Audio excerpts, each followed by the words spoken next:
महापालिकेमध्ये आपल्या घराची नोंदणी करावी लागते का व ती कशी करावी लागते? जेव्हा आपण महापालिका हद्दीमध्ये एखादी मिळकत खरेदी खताने, बक्षीसपत्राने किंवा अन्य कोणत्याही प्रकारच्या तब्दिलीच्या दस्ताने घेतो किंवा आपल्याला मिळते किंवा मृत्यूपत्राद्वारे आपल्याला प्राप्त होते किंवा माननीय न्यायालयाच्या आदेशाद्वारे आपल्याला प्राप्त होते किंवा वाटपाने मिळते, त्यावेळी आपण त्या मिळकतीचे मालक आहोत यासाठी आपल्याला मिळालेल्या हक्काची नोंद वरील कागदपत्रांच्या आधारे महापालिकेमध्ये करावी लागते। समजा आपल्याला वरील एखाद्या मिळकतीमध्ये हक्क प्राप्त झाले व आपण महापालिकेमध्ये,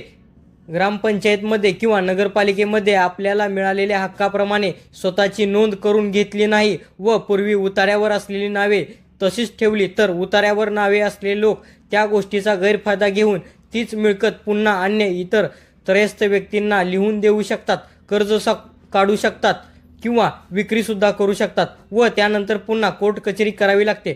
त्यासाठी जेव्हा जेव्हा आपल्याला एखाद्या ग्रामपंचायत, नगरपालिका मिळकतीमध्ये हक्क प्राप्त होतील किंवा आपण ती खरेदी घेऊ तेव्हा किंवा शेत जमिनीच्या बाबतही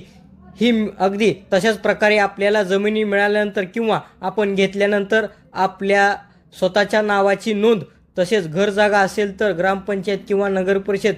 तसेच महानगरपालिका सिटी सर्वे ऑफिस यांच्याकडे करून घ्यावी व शेत जमिनी असतील तर 7/12च्या उतार्यावर